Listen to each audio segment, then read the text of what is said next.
inglês. E vou falar de um assunto, não só numa língua, total different language, como também de a total different subject, né? Que é voltado mais para um ramo da linguística aplicada, que é o impacto no ensino das mudanças que o digital, em especial na pandemia, nos trouxe, né? Daqui a pouco eu compartilho aí a minha tela e vou seguir também o protocolo da apresentação. Mas hoje, antes de começar a webinar, eu estava corrigindo o trabalho de meus alunos e eu resolvi fazer uma epígrafe de abertura com uma das falas deles nos trabalhos que eu corrigi, né? Ele diz assim, é o Ivan Gomes de Oliveira: a pandemia nos trouxe diversos problemas, mas também nos abriu os olhos para pensar quais são as demandas que as novas tecnologias e os novos letramentos exigem de nós. Nos fez perceber que as transformações sociais mais radicais já estão postas, apenas aceleram a própria chegada. Nos fez perceber que existem outras formas de consumir arte e cultura, mas nos obrigam a saber como, quais estratégias empreender para compreender, entender, interagir e incorporar novas linguagens, isso que nós estamos fazendo agora, as suas mensagens, né? Uma vez que a mudança e a transformação estão em curso. Eu achei muito interessante esse trechinho do trabalho dele, porque todos nós estamos afetados pela pandemia, seja com vizinhos barulhentos, né, Tony? Seja com as dificuldades que coloca cada um justamente o meu tema, ou seja, os multiletramentos, né? E como esses multiletramentos requeridos para em tempos, por exemplo, de escola online, né, que foi uma coisa repentinamente feita na educação privada e pública aqui em São Paulo, e que criou inúmeros problemas. O principal deles é que as crianças não são os alunos, né, das redes, tanto estadual como municipal, não são propriamente conectados, não é? Eu lembro sempre de uma fotografiazinha que eu vi por aí na internet, provavelmente no Facebook, de um menininho de uns 8, 9 anos, olhando num celular que ele arrumou de tela de toque, e bem inclinado assim para pegar carona no Wi-Fi do açougue. Então, nós temos, eu diria, as piores condições sociais, não é, para entrar nesse universo dos multiletramentos. Quem está mais imerso nele tem mais facilidade, quem está menos tem mais dificuldade, e aí eu acho que essa fala do meu aluno, né, as demandas que as novas tecnologias e os novos letramentos exigem de nós, afetou sobremaneira os professores da educação básica, né? Porque nem todos eles têm, seja equipamento, seja letramento digital ou multiletramentos, para poder entender, interagir e incorporar novas linguagens e suas mensagens com a mesma rapidez. Então, o primeiro impacto que houve no ensino foi justamente os professores gravarem videoaulas, né? Porque isso é mais fácil, basta uma ferramenta de gravação, eu gravo a aula como se fosse presencial, e isso cria problemas adicionais, eu diria, aos alunos que ou não conseguem acessar isso e aí vão ter que se reduzir aos materiais disponibilizados pela Secretaria para avaliação, né? Sem ter tido propriamente ensino, né? Então, o que eu quero falar hoje de certa maneira, por que o conceito de multiletramentos, e aí eu vou começar a compartilhar a minha tela, abrindo aqui.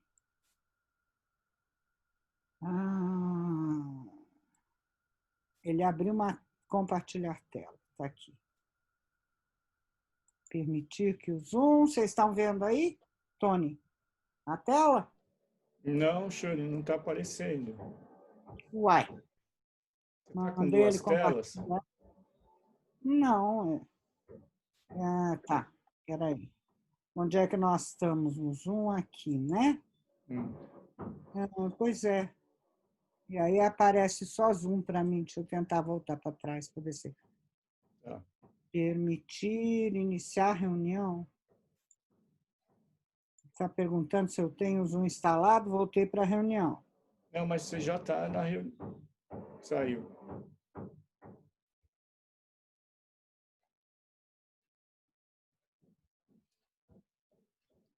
Por que eu não consigo Shirley, você compartilhar? saiu e voltou. Você sabe, Voltei. você sabe que tem um botãozinho verde aí, compartilhar, share screen? Compartilhar, É, sim. Aí ele pode diz clicar. iPhone. Ele quer saber, provavelmente é Safari. Compartilhar a tela.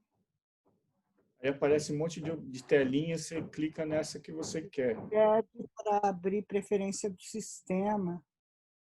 Talvez eu esteja no navegador errado, hein? Ué, PowerPoint. Vamos ver. Abrir preferência do sistema.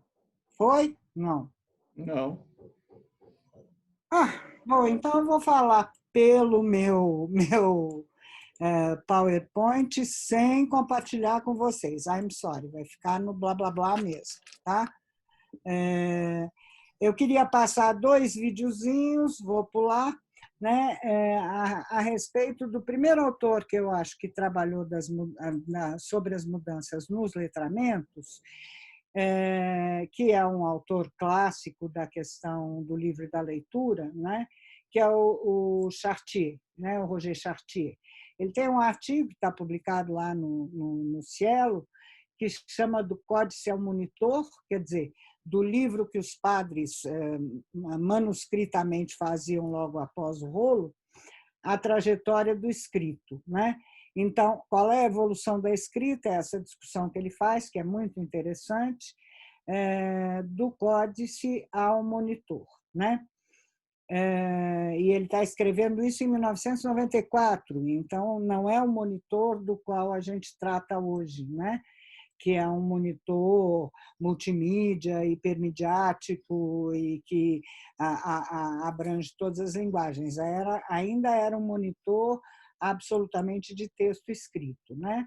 E o que ele diz, os 2 videozinhos que eu ia mostrar em seguida, são isso, né? De um bebê mexendo num tablet, numa alegria danada, né? E depois o pai tira o tablet e dá umas revistas. E ela fica atuando sobre as revistas como se fosse tablet. Ela toca com o dedinho, ela mexe com a mãozinha, né? E fica muito brava e tal, e ela testa o dedinho na perna dela para ver se é o dedo que não estava funcionando, ou o tablet, que não era tablet, era impresso, estava funcionando. É muito divertido esse videozinho. Depois eu posso passar para o Tony, se ele tiver onde deixar, o PowerPoint, e daí ele pode disponibilizar para vocês. O Chartier vai justamente falar disso, né? O outro videozinho é um vídeo muito engraçado também, se não me engano, holandês, falado em holandês, mas com legenda, de um padre medieval chamando um help desk, né? Aliás, esse videozinho chama help desk, para atendê-lo para usar o livro impresso, né? Porque ele estava saindo do rolo de papel, né? E ele chama para ver se ele não ia perder nada do texto com esse negócio de virar a página, né? Ou seja, os 2 vídeos são para ilustrar que, numa mudança de tecnologia tão radical quanto do impresso para o digital ou do rolo manuscrito para o livro, né, o códex, como diz o Chartier, há muita diferença, né, de não só do que você precisa saber, porque, por exemplo, no rolo você não precisa saber que uma página termina embaixo à direita e a outra começa em cima à esquerda, né? Porque o rolo não era assim, né? E isso vai acontecer na revolução do livro. Então, o Chartier vai falar em várias revoluções do que ele chamava, então, em 94, de suportes de escrita, né? Que não é, aliás, um termo muito bom para a internet, porque na internet a escrita não se inscreve na tela, como se inscrevia no livro ou no rolo, né? Mas, mesmo assim, ele faz, e ele chama isso das revoluções da escrita, né? E as notas que ele levanta lá em 1994 continuam, apesar de todas as mudanças do digital, muito válidas, né? Ele vai dizer que, por exemplo, o livro já não exerce mais o poder de que, em 94, ele está falando, o poder de que dispôs antigamente, já não é o mestre de nossos raciocínios e sentimentos em face dos novos meios de informação e comunicação que doravante dispomos, citando o Henri Jean Martin. E aí ele vai falar em 5 revoluções, a primeira do texto escrito, né? 5 revoluções da escrita. A primeira é justamente a invenção da escrita, né? Que já é uma enorme revolução em relação a ter somente as línguas orais, né? A segunda revolução, ele vai dizer que é uma revolução de suporte da escrita, ou justamente a passagem do rolo ao códice, né? Ou códex, ou o livro encadernado que os padres faziam nos mostreiros. Quem viu o Nome da Rosa, todo o enredo do Nome da Rosa gira em torno de um livro desaparecido do Aristóteles, onde se falava coisas que a igreja não queria divulgar, né? Então, ele diz, bom, na passagem do rolo ao códice, em primeiro lugar, escriba e leitor vão pela primeira vez poder se encontrar na mesma pessoa, né? Antes do livro, antes da invenção do códex ou do livro, códex é aquele livro costurado antes ainda do livro impresso e industrial, né? Ele diz, essa mudança é muito importante porque ela é capaz de unir leitura e escrita, né? Antes eram coisas separadas. Santo Agostinho, por exemplo, não sabia escrever, só sabia ler, né? Leitura e escrita não eram um binômio como são depois do livro impresso, né? Por quê? Entre outras coisas, porque quando eu estou lendo num rolo, eu estou com as 2 mãos ocupadas, eu não posso escrever ao mesmo tempo. Só o códex é que vai permitir que eu faça desenhos e leia ao mesmo tempo, ou seja, só o formato livro, né, é que vai permitir isso, né? Então, ele coloca um monte de coisas que o códex traz, o livro, em relação ao rolo, paginação, índice, nota de rodapé, concordâncias, anotações de margem. Eu sou leitor e autor ao mesmo tempo, eu posso anotar na margem, que são coisas que não existiam antes da invenção do livro ou do códex.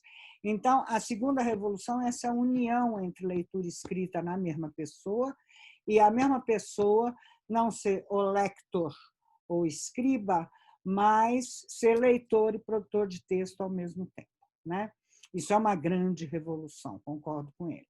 A terceira, ele é uma revolução técnica muito importante para digamos, democratização dos escritos, né?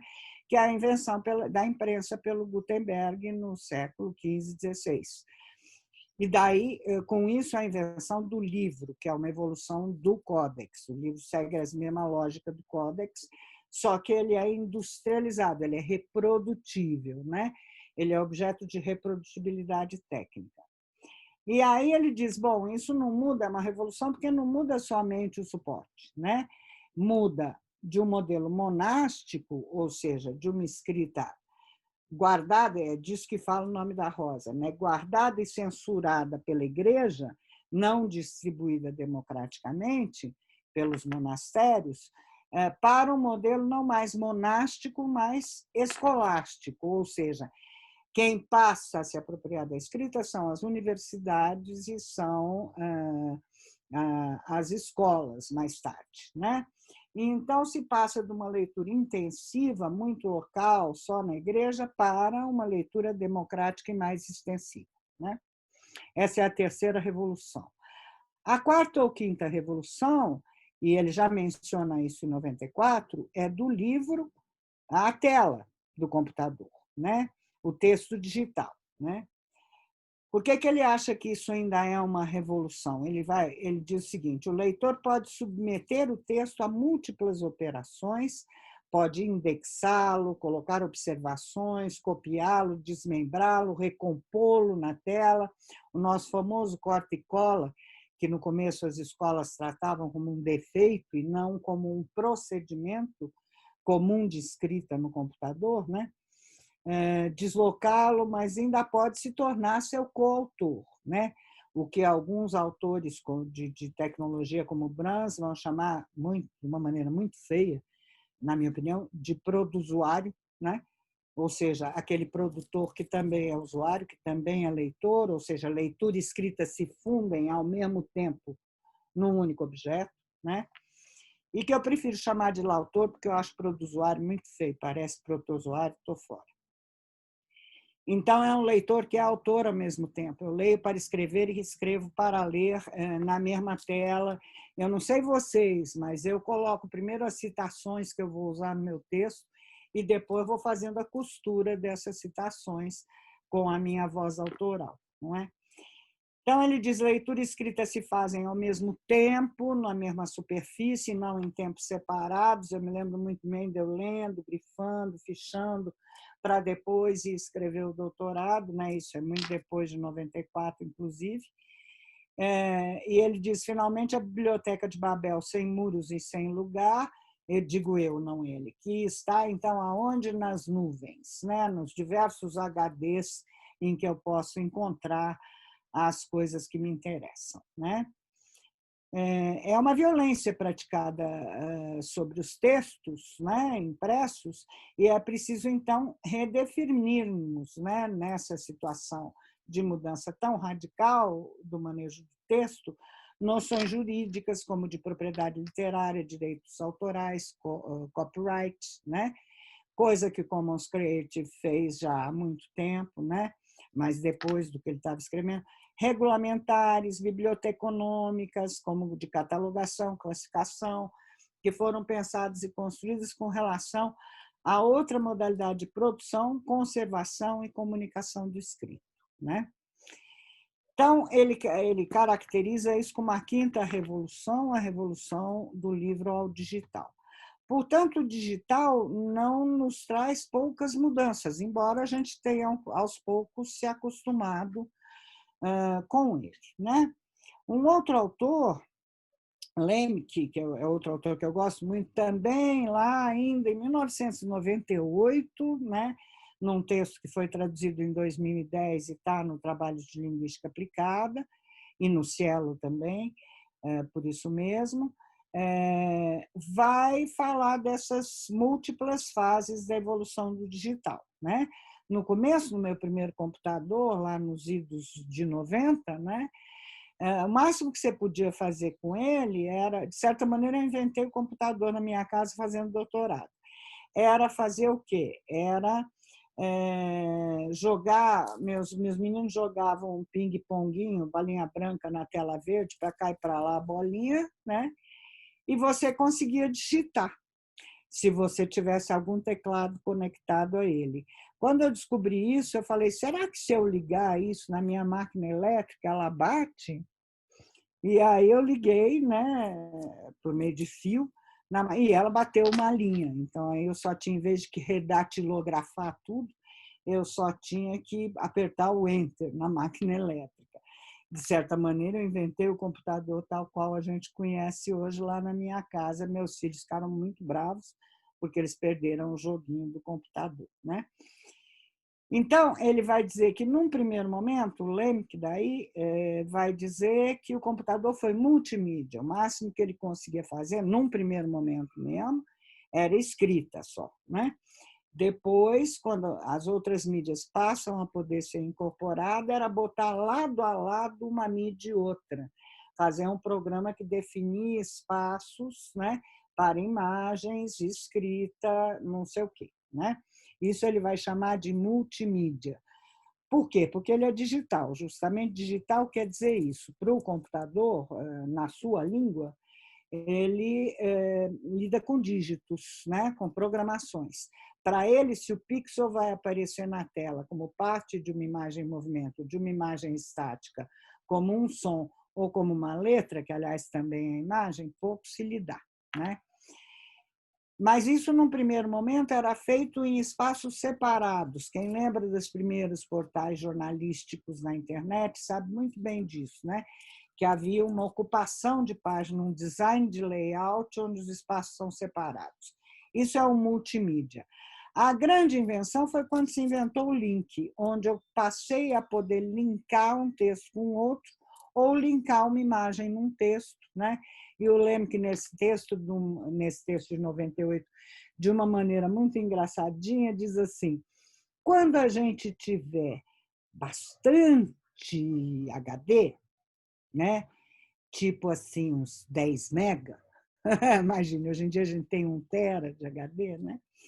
Quando a gente tiver bastante velocidade, assim, uns 2 mega, imagine, hoje em dia a gente tem 100 mega de velocidade, a gente vai poder ter hipermídia, ou seja, eu vou poder linkar uma mídia a outra, uma imagem a uma palavra, né?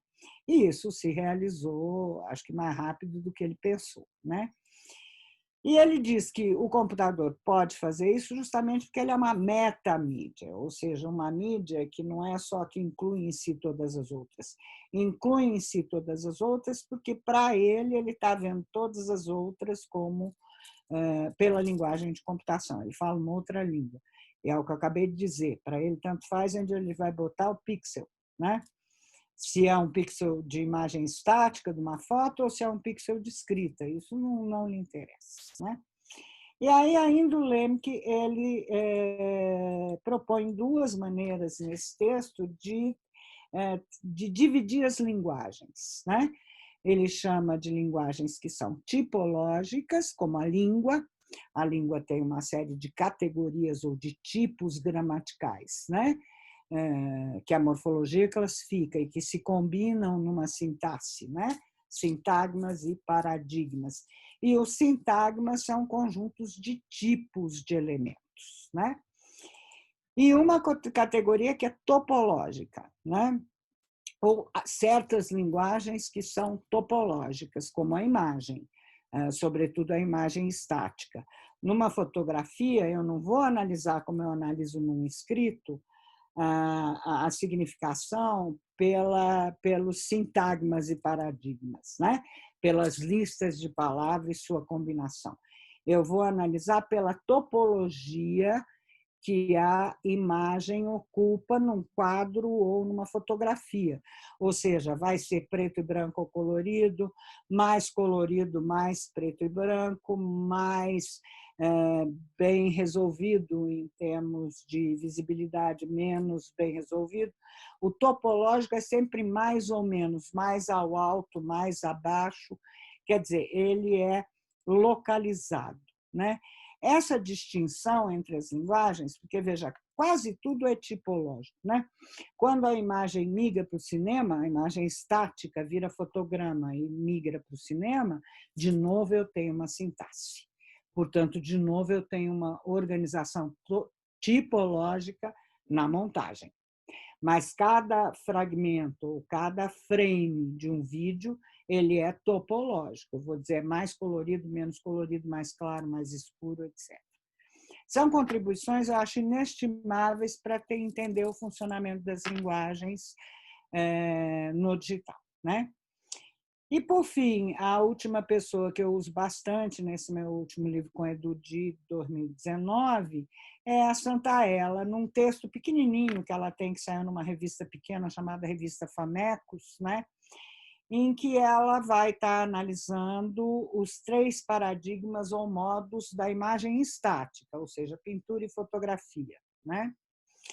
E aí ela vai dizer que ela vai definir 3 paradigmas. E esses 3 paradigmas são justamente definidos pelas máquinas que vão produzir essas imagens, né? Então, ela vai falar em pré-fotográfico, toda a história da pintura até a invenção da fotografia, né? fotográfico, ou seja, a captura é feita pela máquina e não mais pelo pintor, artesão, né, que está lá colocando a imagem na tela, né, vai ser produzido por uma máquina. Numa máquina, a arte não vai estar na produção artesanal, a arte vai estar na captura, em saber focar e saber capturar o instante exato daquela foto, ou seja, ela é grandemente ditada pela máquina que se interpôs. E o pós-fotográfico, que vai ser justamente calculado por computação. Aí vai ser um programa que vai dizer onde o ponto da imagem vai estar numa tela, né? São 3 modos de fazer, completamente diferentes, e eu gosto muito desse texto dela, porque ela vai analisar esses 3 paradigmas ou modos da imagem estática, pintura e fotografia, vai desde o desenho em parede de caverna até a fotografia, mas não abrange o cinema, porque cinema já é imagem com sintaxe, né? Vão ser analisados nesse artigo pelos meios de produção e armazenamento, né? Então ela vai dizer coisas que a gente nunca pensa, por exemplo. Por isso o que está no museu, e por isso está no museu, é tão irreponível, né? Porque o armazenamento da imagem na pintura é essencial. Se houver um fogo, como houve no Museu do Rio de Janeiro, ou houver uma enchente, é irreponível, né? E aí o outro lá vai falar da era da reprodutibilidade técnica. Por que é irreponível? Porque não há reprodutibilidade técnica para esse tipo de imagem, né? Na pintura, por exemplo, já há reprodutibilidade técnica na fotografia, né? O papel do agente produtor, que é diferente, a natureza das imagens resultantes, a relação com o mundo e a referência, os meios de transmissão e o papel do receptor. Com isso, ela vai fazer uma pequena história da arte e da fotografia, que vai ser muito interessante no final desse texto para a gente entender as mudanças que as tecnologias, primeiro mecânica, depois elétrica, depois eletrônica, depois digital, vão ter impacto sobre essas mudanças. Ela está falando só da imagem estática. De certa maneira, o meu livro de 2019 com o Edu, o nosso livro, decorreu desse texto da Santaella, né? Porque eu pensei que é o mesmo raciocínio que ele fazia, não só eu pensei, Arlindo Machado, que infelizmente acabou de falecer, também falou em pré-cinematográfico, cinematográfico e pós-cinematográfico, como um raciocínio que a gente pode pensar tanto a imagem estática quanto a imagem em movimento, como a música, né? E daí, nesse livro mais novo, né, ela vai dizer, nesse livro dela de 97, ela vai fazer uma comparação com a computação gráfica e a imagem em movimento e a música, né? Ela faz, o que faz a imagem em movimento, o cinema e a música diferentes da imagem estática? Ela vai dizer, a chave semiótica da computação gráfica não está só na imagem, mas nas ligações da imagem computacional com a forma que é constitutiva da sintaxe sonora. Ou seja, o cinema, logo que ele começou, ele não pode abrir mão de algum tipo de sintaxe sonora, né? Quando não tinha ainda som no cinema mudo, ia lá o pianista fazer a música de fundo, né? Por quê? Porque a música, ela sim tem uma sintaxe, ela não é uma sucessão de imagens estáticas. Então, ela dá uma coesão, uma coerência, se eu for projetar metáforas textuais, ao que está sendo visto, né? Enfim, ela faz uma análise muito interessante, assim como Arlindo Machado, 89, 93 e tal, que ele chama de anamorfoses cronotópicas, né? Vai fazer também para o cinema. Tudo isso eu resenho um pouco lá no livro, né? E aí ela vai concluir nesse texto de 97 que a partir do cinema, então, com o vídeo e agora com a computação gráfica, os processos visuais se inseminaram cada vez mais do tempo, ou seja, foram se tornando cada vez mais tipológicos, né? Segundo Lemke. Adensando dinamicidade, ficam mais parecidos com a música, né? Que tem uma progressão no tempo, etc. Há uma dissolução de fronteiras entre visualidade e sonoridade. Por que eu acho esses textos de Santaella importantes? Porque justamente não é uma invenção do digital isso. De certa maneira, as coisas foram progredindo de tal maneira que o digital foi quase que inevitável, né? Para ser a principal ferramenta. Ela diz que estabelece uma sintaxe temporal, tanto no cinema como na música, né? Que ela diz é um verdadeiro eixo estruturador da música, sim, da melodia e da harmonia, né? Mas não exatamente do ritmo, mas enfim. E aí eu acho que no digital essas coisas todas se intensificam, né? Sobretudo nos processos que a gente chama de bidding, né? Porque como é que eu componho, por exemplo, um remix, né? Que é alguma coisa de bidding, num texto, né? E daí, se eu tivesse conseguido passar aqui o meu PowerPoint, ela vai dizer, são imagens tomadas, planos que duram um certo tempo e se desvanecem nos cortes para reaparecerem sob uma outra forma na duração de um novo plano e assim por diante. Isso é ritmo, né? E ritmo é uma propriedade da música, né? É subdivisão no tempo em duração, tal como na música, né? Mas com a diferença que nas imagens e movimentos são os olhos que apalpam e auscultam o ritmo. Acho que o melhor exemplo disso é o AMV, ou o remix, qualquer tipo de remix, né?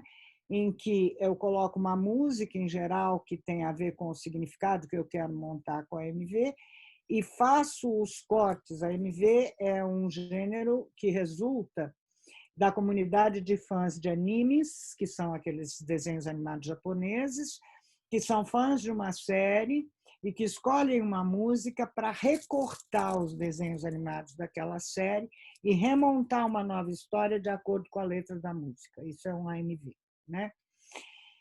E aí, portanto, é um trabalho de sintaxe mesmo, de recorte e remontagem das imagens, né? Então, ela e ele concluem que há diferenças fundamentais no tratamento do tempo quando se compara a distância que vai da imagem fixa da pintura, da escultura, da fotografia para a imagem cinematográfica e para os remixes digitais mais ainda, né? Mais ainda quando se compara o cinema ao vídeo e, por fim, dentro do universo das imagens eletrônicas, né? O caráter temporal, a diferença entre analógico e digital, as imagens verdadeiramente pós-fotográficas, aqueles computadores como do Andy Warhol que pintavam, né? E o grande impacto que vai ter dos recursos pós-produção. Se vocês tiverem acesso ao PowerPoint depois, tem um AMV do Shinzo, bem interessante, que é um produtor de AMV brasileiro e fã de anime japonês, né? O anime, algumas pessoas falam anime, outras anime, né? E é a imagem que, por estar se convertendo em processos cada vez mais dinâmicos, isso é Santaella falando, né? Está indo crescentemente ao encontro da morfogênese, da forma que se engendra no tempo, da mesma forma da música, né? Música é principalmente ocupação do som no tempo, né? O ritmo é isso, enfim, a harmonia, de certa maneira, também é isso. Todos os elementos da linguagem musical são, sem exceção, elementos de ordem temporal, portanto, diria o Lemke, no paradigma, né? Tanto o som é a sua altura como fenômeno acústico, que é a propagação das ondas sonoras, quanto o timbre, a qualidade do som, os harmônicos perceptíveis, etc., a graduação de intensidade do som, que depende da amplitude de onda, quanto a duração que no tempo. Então, ela está dizendo que que está se mudando cada vez mais, a imagem em movimento está cada vez mais parecida com a música na sua forma de organização. O que, para o computador, vamos combinar, que economiza tempo. Para falar da música, daí eu uso bastante não a Santaella, porque ela só fala da imagem, estático em movimento, até porque está na semiótica, mas eu uso bastante o Zé Miguel Wisnik, num livro muito antigo dele, de 89, se não me engano, mas que depois foi reeditado muitas vezes, que se chama O Som e o Sentido, uma outra história da música. Com outros termos, né? Não é pré-fotográfico, fotográfico, pós-fotográfico, pré-cinematográfico, cinematográfico, pós-cinematográfico, mas é modal, tonal e serial, né? Ele faz um raciocínio muito parecido, começando na música modal, que é a música ancestral, a música primitiva, a música do batuque, que é preservada, por exemplo, no candomblé, que é preservada nos tambores indígenas, etc. Ele vai fazer um raciocínio semelhante para a música modal, que é o privilégio do ritmo, né, da divisão rítmica, a música que ele chama de tonal, que é quando a música ocidental abandona o ritmo e se foca na melodia e na harmonia, e o grande ponto de viragem, ele diria também, está no canto gregoriano. O que é o canto gregoriano? É quando a música se tranca, Bakhtin diria, né? É o cronotopo do mosteiro, né? Sai da praça pública, Bakhtin fala em cronotopo da praça pública, cronotopo do mosteiro, e cronotopo da soleira da porta entre o mosteiro e a praça pública também tem no Rabelais, que é um maravilhoso livro, né? E ele vai dizer o quê? Que é quando a música sai da praça pública, sai do batuque, sai do domínio popular, né?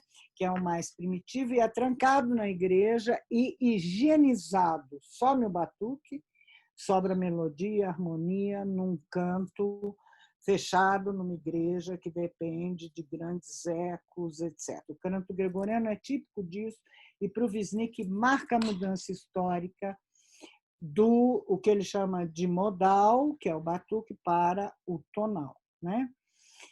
É uma música para ser cantada, em princípio, por vozes masculinas, em uníssono, na capela, na caixa de ressonância, que é a igreja, sem acompanhamento instrumental, né? A música clássica é a música de câmara, que é executada também nos teatros, nesses cronotopos fechados da burguesia, vão permanecer, de certa maneira, assim, né? Só muito recentemente, quase que no século XX já, é que uns malucos, que nem Villa-Lobos, botam, por exemplo, chocalho, tambor, grandes tambores, etc., numa orquestra sinfônica, né? Mas aí precisa ser um pouco maluco, um pouco Villa-Lobos, um pouco brasileiro para fazer esse tipo de coisa, né? Então, é um livro muito interessante, esse livro do Wisnik, para nos fazer entender como é que a própria música mesmo, como é que ela é escriturada, por exemplo, a partitura, né? Embora já tenha notação musical de escala já desde os gregos, ela só se torna um negócio mesmo presente na orquestra, né? E inviolável, escriturada, né? Horror ao erro, uso de instrumento melódico, afinado, silêncio da plateia, é justamente no predomínio da burguesia a partir dos séculos XV, XVI, por aí, né? É uma espécie de higienização que a música popular não tem, né, em relação ao ritmo, ao predomínio do ritmo. E aí ele termina o livro, mesmo lá em 89, portanto, muito cedo, falando do pós-tonal ou do serial, né? Mostrando que isso foi previamente pensado por outras máquinas reprodutoras de som que já eram mecânicas, né? Quem lembra da Rita Lee, quem é velho que nem eu, lembra da Rita Lee, os Mutantes, cantando pela primeira vez, né? Lá nos festivais, lembra que ela tinha um teremin. que ainda era um instrumento elétrico, né? Mas que já as guitarras elétricas, quer dizer, é uma longa evolução, né? Para essa música serial que vai poder ser recortada e remontada em qualquer ferramenta de áudio que o computador, quer dizer, não foi uma coisa que aconteceu da noite para o dia. De certa maneira, todas as semioses, todas as modalidades de linguagem foram evoluindo a partir da máquina mecânica às condições de recortar e combinar que só o computador traz, né? E ele vai falar disso também, né? Vai dizer coisas assim: de lá para cá os sintetizadores se refinaram e se massificaram, alinhando-se praticamente entre os eletrodomésticos, né? E com uma forte presença nas músicas de massa, né? Os samplers, que são aparelhos mais recentes, aliás, eu conheci um sampler mês passado, pessoalmente, eu nunca tinha visto, é bem interessante. Ele recorta os pedacinhos e remonta pedacinhos, a mesma coisa que a gente faz na tela do computador. Então, ele vai lá em 89 já falar essas coisas, né? E como é que fica a escola daí? Eu acho que daqui a pouco eu vou acabar no PowerPoint, eu continuo. Eu acho que as grandes contribuições para como é que fica a aprendizagem, a escola, primeiro, tem que incorporar todas essas linguagens num texto contemporâneo. Não dá para a escola continuar tratando ou tratando em separado o que é texto escrito em línguas, o que é texto visual em artes, etc. Daí a necessidade das áreas, como uma área de linguagens, e principalmente que elas possam se integrar na escola, porque ninguém é obrigado a saber de tudo. Agora, o que o Lemke acha mais importante é sair do que ele chama de paradigma curricular e passar para o paradigma da aprendizagem interativa. O que é a aprendizagem interativa? Aquele que domina instituições como o centro de pesquisa e as bibliotecas. As pessoas determinam o que precisam saber dentro de um projeto, buscam as informações, apelando para o digital e para os especialistas e conhecedores, aprendem na ordem necessária, num ritmo confortável para um projeto, etc. Ou seja, fala fortemente com a pedagogia de projeto, embora o que ele diga é que talvez nem precise mais de escola com a internet. Eu não concordo muito com ele, pelo menos não no Brasil. Um pouco a mesma coisa que o grupo de Nova Londres vai falar quando propõe que o que se quer formar é um criador de sentido transformador.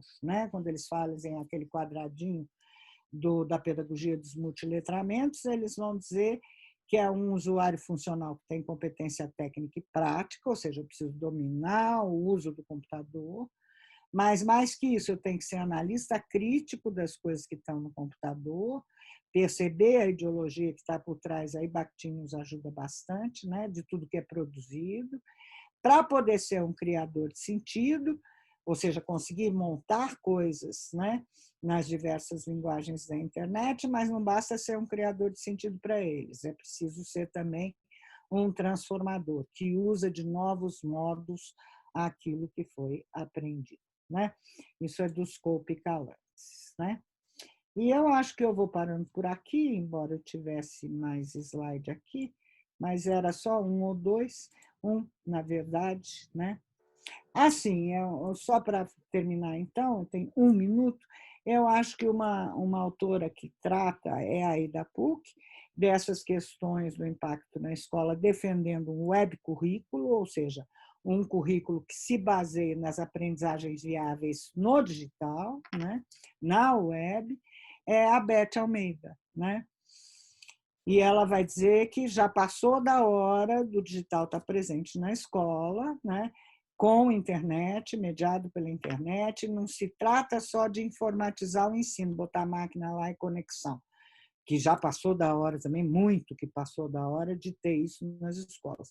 Mas se trata de ter um currículo que misture coisas do espaço digital com o letramento da letra, costumo chamar de literatura, por exemplo. Não vou parar, não vou ler literatura, ninguém vai ler Machado de Assis na tela. Machado de Assis eu leio no livro. Então, não vou abandonar Machado de Assis, é evidente, mas eu tenho que ver Capitu junto, para ver como é que o Luciano de Carvalho interpreta Dom Casmurro, né? Naquela minissérie maravilhosa que ele fez há alguns anos atrás, Capitu, né? Então, é um pouco a questão do currículo, juntar o digital com o letramento da letra para poder trabalhar para o mundo de hoje. Acho que a pandemia obrigou, de certa maneira, as pessoas buscarem saída para isso. Por isso que eu comecei com aquele parágrafo do meu aluno, que, claro, é professor e estava sofrendo isso. Obrigada, Tony. Desculpe, acho que passei um pouquinho aí do tempo. Não, não passou não, Shane. E a gente tem várias perguntas aqui para você. Você quer olhar ou você gostaria que eu falasse? Como se prefere? Se você tiver já na cabeça e estiver acompanhando aí as perguntas, eu vi aqui uma BNCC. Uhum. Tem. Habilidade e competência de escritores. Concordo, Diego. Acho que é a primeira pergunta que tem aqui. É isso, Tony? Estou certinha? Sim, Eu vou tentar mandar esse PowerPoint para você e depois, se você tiver onde publicar para esses participantes que estão aqui, eles podem ver os filmes e tal, né? Tá bom, eu ponho sim no Os site. clipes e tal. Tá bom, ótimo. Então, quando acabar, não me deixe esquecer que a cabeça está velha. Tá. Diego, de um lado, noções como habilidade e competência de escritores, esse é um problema grande sempre dos currículos, né? Que, por influência, eu diria, da Unesco, não é? Tem que ser escritos em termos, por exemplo, a Base Nacional, acho que é um bom exemplo disso, né? Tinham até a segunda ou terceira versão da Base Nacional, não se falava em habilidade e competência, daí vem um BUD fora, né, que tem que ser traduzido em conceitos cognitivistas como competência e habilidade, né? Se chamava em não sei o que de aprendizagem, tinha um outro nome nas três versões da base anterior à quarta e à quinta, né? Aparecem alguns autores, como Magda e Ângela, sobre os letramentos. São noções que, em alguma medida, já predeterminam a finalidade do conhecimento. Exatamente, porque é competência e habilidade.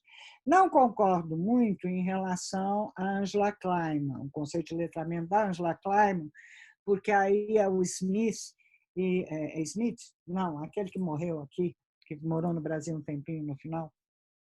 Daqui a pouco vem Schmitz, John Schmitz. Não, aquele que casou com a Lalu e mudou para o Brasil no final. O Papa do Street, pronto, Street. A Angela Kleiman ela se baseia mais na noção de letramento do Street. E a noção de letramento do Street tem nada a ver com habilidade e competência. São práticas sociais, né? Inclusive as práticas sociais não valorizadas, né? Então, não acho que pré-determina direção, não é uma noção escolar, né? De outro lado, seus estudos tratam do aluno designer, em Nova Londres, né? Muitos anos depois. Alguém que cria sentido, que não precisa ser previsto, exatamente. Como você vê o uso desses termos numa perspectiva dos multinovos letramentos. São antagônicas? Eu acho, só que eu estou retirando a Angela Kleiman justamente por causa do Street, daqui. Eu acho que a Magda, sim, em alguns textos ela ainda, mas são textos também que tem que pensar que são muito antigos, né? Eu acho que são coisas antagônicas, sim. Uma coisa é você ter um aluno designer dentro daquela pedagogia dos multiletramentos que eu acabei de mencionar, que tem um projeto, aí tem que ser pedagogia de projeto, a fazer e vai buscar os seus conteúdos na internet. Isso é uma realidade, o que o Leme chama de aprendizagem cooperativa, colaborativa e tal. E outra coisa é essa coisa de ter um conjunto de habilidades e tal, mesmo que você não trate delas numa perspectiva cognitiva. Elas são mais ou menos complexas, o verbo vai definir. Isso é uma coisa que atrapalha muito fazer currículo no Brasil e no mundo, porque as escolas... E uma vez já me deram uma explicação que dizia que a questão era a Europa unificada, porque como unificou da Dinamarca a Portugal, e o trabalhador podia sair da Dinamarca e trabalhar em Portugal, era preciso ter uma escolaridade igual para o continente. É o mesmo problema do Brasil, que é um país continental, né? Enfim, tem que pensar essas coisas políticas também quando a gente olhe essas teorias, né? Aí outra, Roseli Moura. Na BNCC, o eixo análise linguística / semiótica. O termo semiótica está voltada apenas para a formatação e composição dos textos multimediáticos, ou a semiótica está também relacionada a signo ideológico? Bom, aí vai depender da sua vertente de abordagem da semiótica, né? Se for bakhtiniana, eu acho que pode ser Bakhtin, porque Bakhtin nunca disse que estava falando só do escrito, né? E Medvedev, por exemplo, estava falando da arte, que é bem anterior até aos textos de Bakhtin. Você vai tratar com essa ideia de signo ideológico, qualquer linguagem, uma escultura. Acabei de ver uma polêmica no Facebook de um tal de um artista plástico que foi lá onde aquelas lavadeiras que foram objeto de samba enredo ano passado, não vou lembrar, do Abaeté, trabalham e fez uma escultura de uma baiana horrorosa, parece Romero Brito, com a pele azul, de uma baiana lavadeira do Abaeté, com a pele azul turquesa. E está levando um pau na rede social, merecido, na minha opinião, tinha que tirar aquela baiana de lá, porque as baianas do Abaeté estão pé da vida com essa história, né? Então, é semiótica? É semiótica. É signo ideológico, quando um cara vai num lugar onde trabalham as mulheres pobres, lavadeiras, etc., e pinta elas de azul, tudo enfeitadinha, é ideológico? É ideológico. É signo ideológico, sim, né? Então, não é só formatação e composição, se você usar alguma teoria, análise de discurso ou análise da enunciação, que atribui ideologia. Agora, se você usar um outro tipo de análise que não atribui, uma outra semiótica que não atribui ideologia, aí não, né? E aí vai depender um pouco da semiótica que você busca. Lembrete, muito bom, né? It's my first time to listen to Portuguese language. I'm so sorry, Fauzia Ganin. Espero. I hope the sound is good to you, like a music. Porque, to me, it would be very difficult if I need to do that in English. I'm so sorry.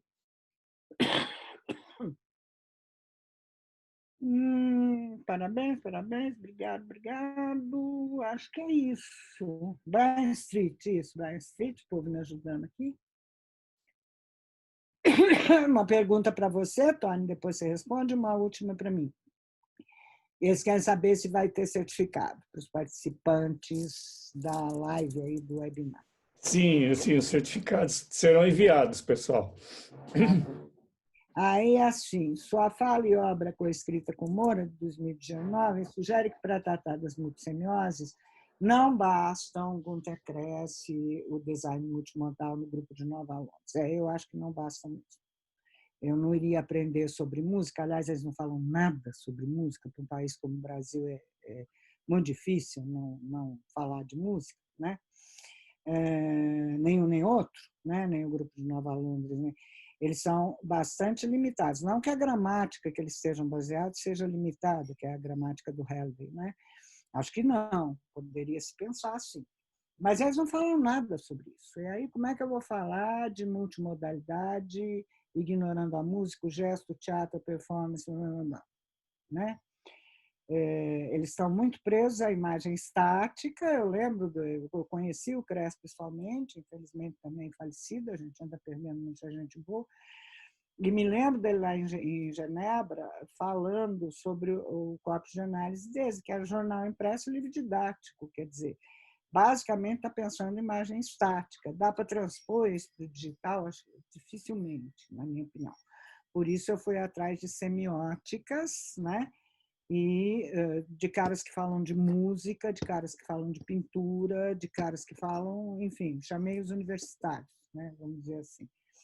Porque não deu nem com a teoria do Kress, do design multimodal, e nem com o grupo de Nova Londres só para analisar essas questões, né?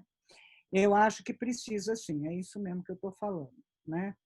Que precisa, sim, estudar um pouco de cinema, deu muito trabalho escrever esse livro, acho que eu fiquei uns 5 anos escrevendo, fui estudar fotografia, fui estudar cinema, fui ver música, Por quê? Porque são muito diferentes. A gente pode fazer metáforas, como Santa Ela faz, né? Falar numa sintaxe na música. Mas é metáfora, é uma sintaxe que não tem a mesma formatação, né? Não que eu tenha ido aprender música, eu fui aprender sobre, né? Nem cinema, nem nada. Protótipo. Dá tempo ainda, Tônia? Eu sei que já batemos na hora. Sim, pode ir. Essa ideia de protótipo é o seguinte, Ana Amélia, oh, querida, quanto tempo, você está bem aí onde você está, que acho que é Giz de Fora, ou terrinha que você foi ficar aí, Ana Amélia? Giz de Fora, justamente, onde o nosso querido presidente foi esfaqueado. Acho que foi aí, não foi? Então, diz que foi esfaqueado. Então, é isso mesmo, né? Protótipo de ensino, quem é a tentativa? O povo está discutindo, Jaqueline briga comigo, se é uma SD, uma sequência didática. Eu acho que não é uma sequência didática justamente porque ele abre escolhas para o professor, né? Como num estudo meio, o que é um protótipo de ensino? É um esqueleto semi-preenchido que ele vai ter escolhas para preencher com esse, com aquele outro vídeo, e que só ganha corpo de fato, né, como proposta de ensino, no digital, navegando no digital. Sem o digital não dá para ele fazer aquilo no impresso, tá? Porque é preciso que os meninos vejam vídeos, acessem acervos, naveguem, etc. Então, eu não chamo de SD, chamo de protótipo justamente porque ele precisa ser complementado na vida, na hora, na turma, né? Com a navegação, para chamar atenção para o fato de que é algo digital e que só se completa na navegação, né? Acho que é um dos candidatos a ser um material didático para um webcurrículo, como que é a Beth Almeida, e segue os preceitos aí da pedagogia dos multiletramentos na elaboração, né? Acho que é isso. Tá bom, Shane. Apareceu um monte de coisa depois, mas não coube. Então, tá bom. Tá bom. É beirada que a Ana Amélia tá. Beirada. Maravilhoso, Shane. Foi muito Obrigada. bom te ver, todo mundo adorou, né? Muito conhecimento que você tem, você compartilha, né? E foi muito bom te rever, né? Depois de tanto tempo. Eu também fiquei muito contente, mas ainda de participar da festa do Lael, né? Vocês estão de parabéns. Que olha que não tem sido fácil a universidade nesse Brasil nos últimos anos e tende a piorar, né?